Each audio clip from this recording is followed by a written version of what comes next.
Hello students, आपका स्वागत है हमारे यूट्यूब चैनल पर। अगर आपने अभी तक हमारे चैनल को सब्सक्राइब नहीं किया है तो सबसे पहले हमारे चैनल को सब्सक्राइब कर लीजिए ताकि इग्नू से जुड़े वीडियोस और नोट्स सबसे पहले आप तक पहुंचते रहें।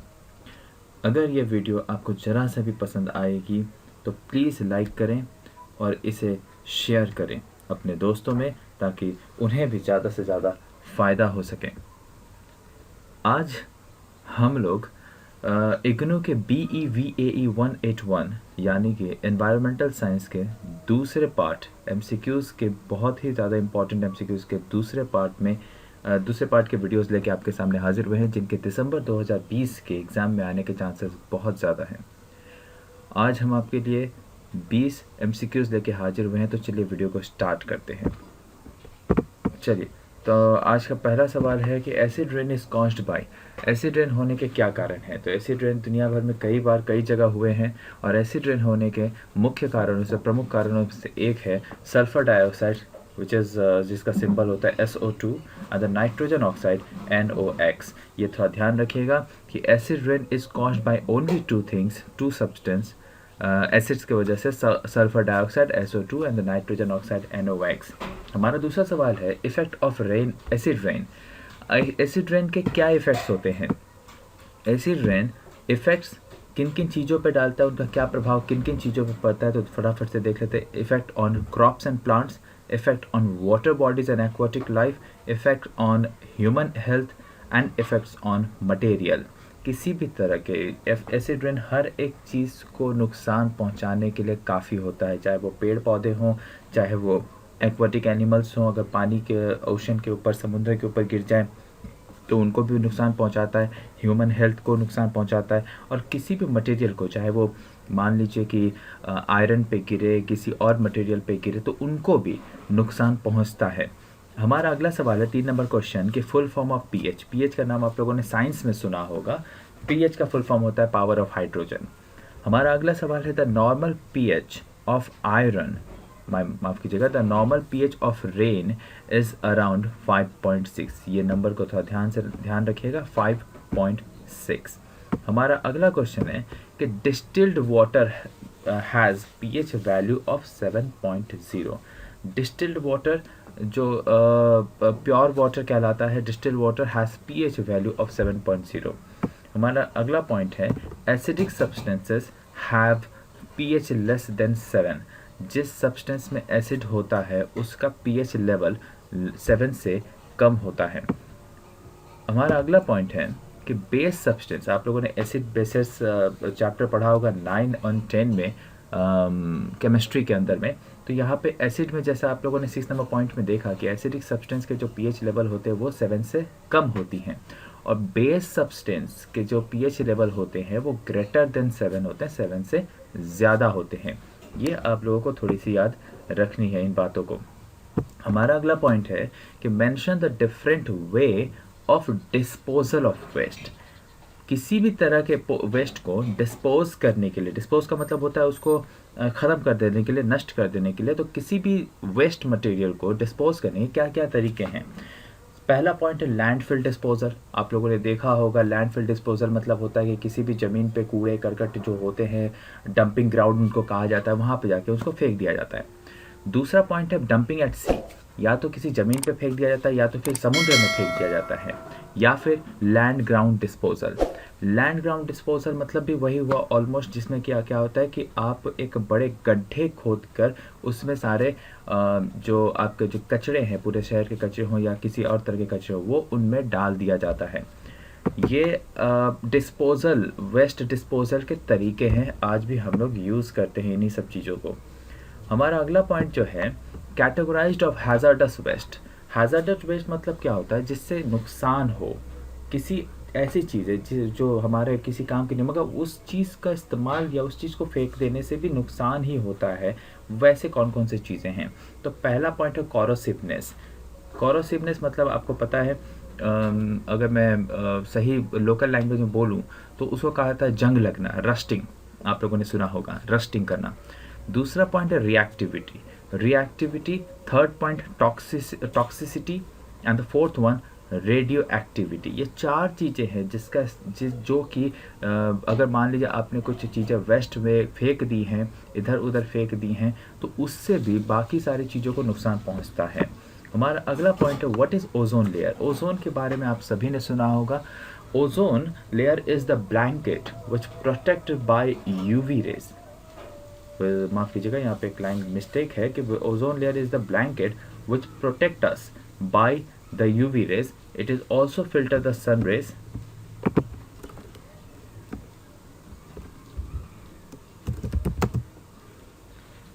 हमारा अगला सवाल है व्हाट इज ओजोन लेयर।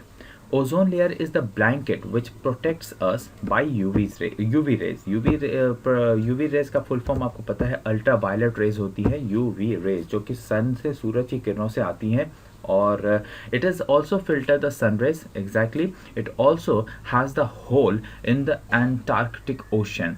ये बात ज़रूर आप लोग याद रखिएगा कि ओजोन लेयर एक्चुअली अर्थ के ऊपर एक ब्लैंकेट टाइप की ओजोन लेयर है, जो कि सन से आने वाली जो किरणें हैं, जो रेज हैं, वो जैसा कि हम सबको पता है कि सन जो है that is the power house या सोर्स कह लीजिए, source of the different kind of energies.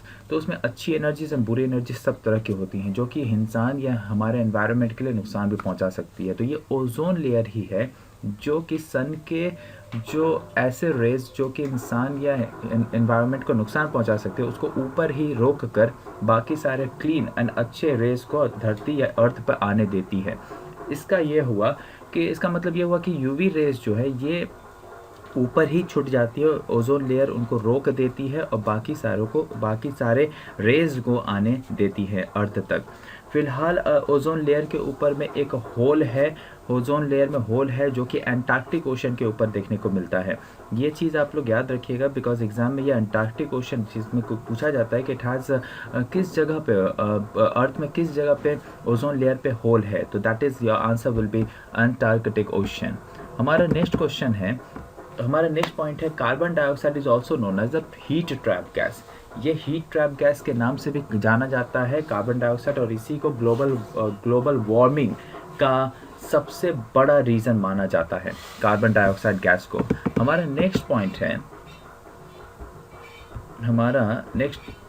Point है every 165 metre above the height, हर 165 मीटर ऊपर जाने पर 1 डिग्री सेल्सियस टेम्परेचर डिक्रीज हो जाता है, कम हो जाता है। ये बात आप लोग याद रखिएगा कि हर 165 मीटर ऊपर जाने पे, एक ऊंचाई पे हम अगर 165 मीटर की ऊंचाई पर अगर हम चढ़ते हैं या जाते हैं, तो 1 डिग्री सेल्सियस टेम्परेचर कम होना स्टार्ट हो जाता है। हम जितनी ऊंचाई पे जाएंगे हमें उतनी ही ठंड लगनी स्टार्ट हो जाती है। हमारा अगला पॉइंट है एग्जाम्पल ऑफ फूड चेन।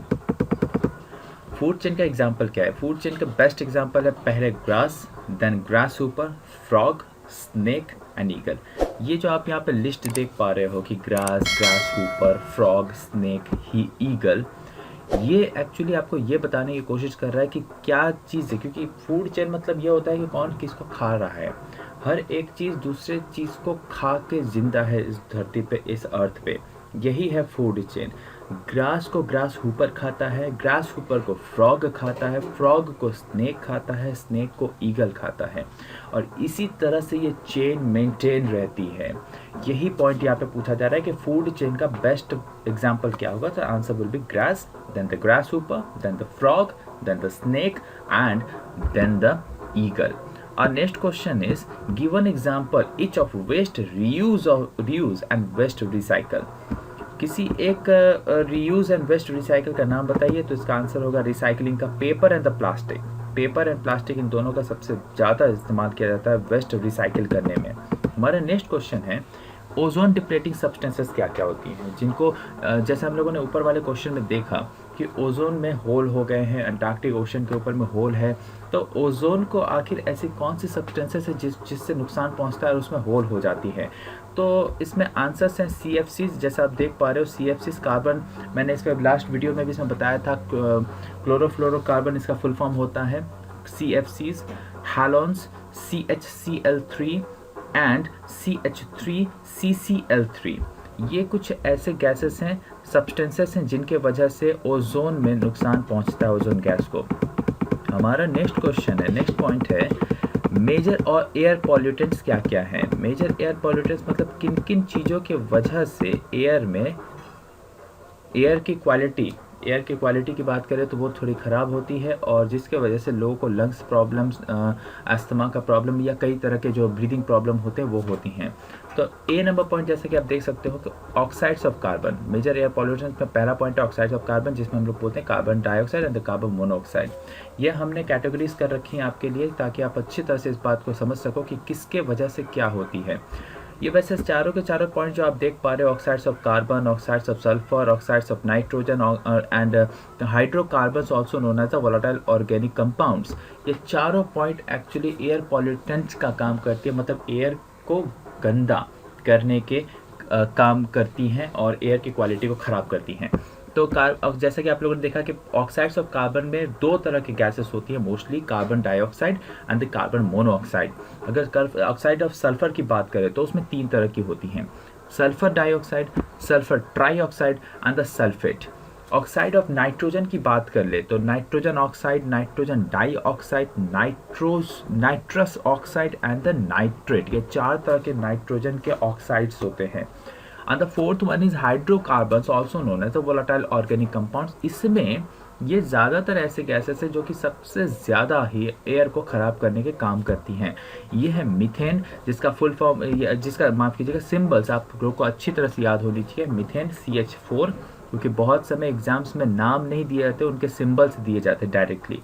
तो अगर आपको सिंबल्स याद नहीं होंगे तो आप उसको सही से नहीं समझ पाओगे और आंसर भी रॉन्ग करके आओगे।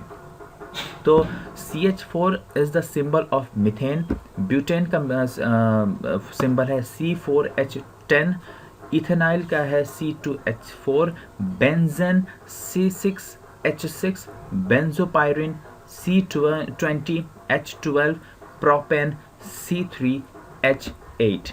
हमारा अगला क्वेश्चन है, हमारा अगला पॉइंट है कि इंडिया में, या बात करें पूरे ग्लोबल डाइवर्सिटी, बायोडाइवर्सिटी के हिसाब से पूरी दुनिया पे कितने बायोडाइवर्सिटीज़ हैं, तो देयर आर 34 ग्लोबल बायोडाइवर्सिटी। ये बात को थोड़ा याद रखिएगा कि पूरी दुनिया में 34 ग्लोबल बायोडाइवर्सिटीज़ हैं। मैं आपको बताता चलूँ कि बायोडाइवर्सिटी होता क्या है। तो बायोडाइवर्सिटी एक्चुअली पूरी दुनिया में जितने भी हॉटस्पॉट होते हैं, मतलब अगर मैं आपको बताऊं जंगल एरिया जो कि बहुत बड़े बड़े एरियाज़ होते हैं जिसमें कि हर एक तरह के एनिमल्स रहते हैं, उनके लिए जो भी बायोडाइवर्सिटी नेचुरल वे में जो तैयार की जाती है, या जंगल एरिया जो बचे हैं बड़े बड़े, वो पूरे ग्लोबल या अर्थ वाइज में पूरे दुनिया में अब सिर्फ 34 ही काउंटेड हैं, बचे हुए हैं अच्छे, मतलब जिनकी कंडीशंस काफ़ी अच्छी है, वहाँ पे जानवर रहते हैं प्रॉपर वे में। इंडिया की अगर बात करें, 18वां नंबर पॉइंट देखिए, इंडिया की अगर बात करें तो India has 4 hot spot out of the total 34 global diversity with its neighbouring countries. आप यहाँ पे थोड़ा बात को ध्यान से समझना कि 34 ग्लोबल बायोडाइवर्सिटीज़ में, पूरी दुनिया में अगर 34 ग्लोबल बायोडाइवर्सिटी है तो उनमें से सिर्फ 4 इंडिया में हैं, 4 हॉट स्पॉट इंडिया में हैं total, out of total 34 global biodiversity. और इंडिया उन 4 हॉटस्पॉट को अपने नेबरिंग कंट्रीज़ के साथ में शेयर करता है, चाहे वो श्रीलंका हो, म्यांमार हो या फिर नेपाल हो। इन सारे जो नेबरिंग कंट्रीज़ हैं, इन सब के साथ इंडिया अपने हॉटस्पॉट बायोडाइवर्सिटीज़ जो कि इंडिया में सिर्फ 4 हैं 34 में से, उन सब को शेयर करता है। हमारा 19वां क्वेश्चन है, 19वां पॉइंट है कि इंडिया में सिर्फ 10 बायोजोग्राफिकल रीजन्स है। ये बात को याद रखिएगा कि बायोजोग्राफिकल रीजन्स अलग बात होती है, हॉटस्पॉट ग्लोबल बायोडाइवर्सिटी ये अलग चीज़ है। तो ये बात याद रखिएगा, बायोडाइवर्सिटी की अगर बात की जाए तो वो इंडिया में सिर्फ 4 है, और बायोजोग्राफिकल रीजन्स की बात की जाए तो वो इंडिया में टोटल 10 है। हमारा आखिरी जो पॉइंट है कि energy intensity of GDP define. GDP का फुल फॉर्म आप सभी को पता होगा, जीडीपी का फुल फॉर्म होता है ग्रॉस डोमेस्टिक प्रोडक्ट, और उसके हिसाब से energy intensity of GDP define का मतलब क्या होता है, और इसका आंसर क्या है, तो एनर्जी इनपुट पर डॉलर ऑफ जीडीपी। जितना पैसा आप लगाओगे जीडीपी में, उतना ही ज़्यादा एनर्जी कन्वर्ट होता है इनटू द वर्कफोर्स। यही चीज़ है कि मान लीजिए कि आप किसी चीज़ में पैसा लगाते हो तो काम होगा, जब आप पैसा लगाते हो तो काम होने की आपकी उम्मीद होती है। तो इसी तरह से यहाँ पे बताया जा रहा है कि अगर आप जीडीपी पे जितना पर डॉलर इनपुट करोगे, इनपुट जितना करोगे उतना ज़्यादा एनर्जी वर्कफोर्स जनरेट होगा, काम के ऊपर आपके इकोनॉमी को ग्रोथ मिलेगा। ये टोटल आज 20 क्वेश्चन जो हम आपके लिए लेके आए हैं, ये आपके लिए काफ़ी इम्पॉर्टेंट होने वाली है। हम कोशिश करेंगे कि अगला वीडियो, इसके और 2-3 सीरीज़ आएंगे, 2-3 वीडियोज़ और मैं लेकर आऊँगा आप लोगों के लिए। मैं ज़्यादा क्वेश्चंस आप लोगों को एक बार में नहीं दे पा रहा हूँ, सो दैट क्योंकि इससे वीडियो काफ़ी लंबा हो जाएगा। तो अगर ये वीडियो आपको ज़रा सी भी अच्छी लगी हो तो इस वीडियो को लाइक कीजिए, अपने दोस्तों के साथ शेयर कीजिए, ताकि उनको भी इस वीडियो का बेनिफिट मिल सके। Thank you so much. Thank you.